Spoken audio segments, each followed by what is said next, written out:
In today's video, I'm going to teach you how to manage user access to Copilot through the Microsoft Admin Center.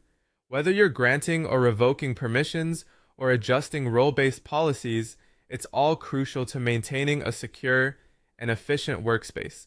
Let's dive in and explore each step thoroughly. We begin our journey in the Microsoft Admin Center. Logging into the Admin Center is your first task. Make sure you have the necessary administrative privileges, as you'll need these to perform changes. Once you've logged in, you're greeted with a dashboard filled with various options and tools. Your goal is to find the area dedicated to Copilot user permissions.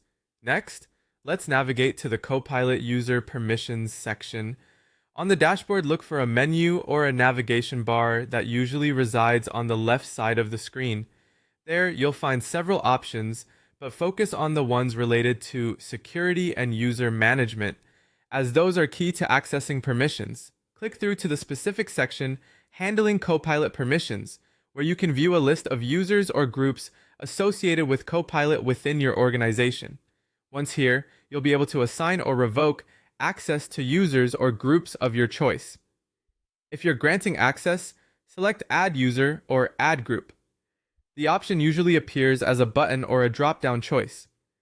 Follow the prompts to enter the details of the user or group you wish to grant access to. On the other hand, revoking access is just as simple. Locate the user or group in the list and you'll find an option to remove or revoke their permissions. Use this with caution, as it will limit their access to Copilot features.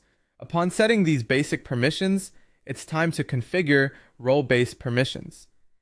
These permissions allow you to fine-tune access levels according to specific roles within your organization.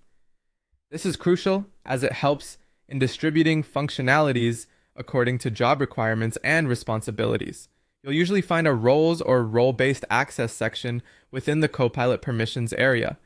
Here, you can adjust the settings to fit different profiles, ensuring only those who need access to particular features have it.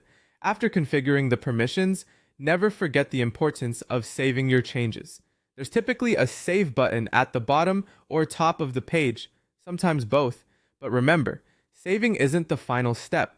Enforcing these changes is crucial. This ensures that the modified permissions are applied across your system effectively. Check if there's a policy enforcement option or simply a reminder to confirm the changes you've made, and there you have it. From accessing the Microsoft Admin Center to saving and enforcing policies, you have now effectively managed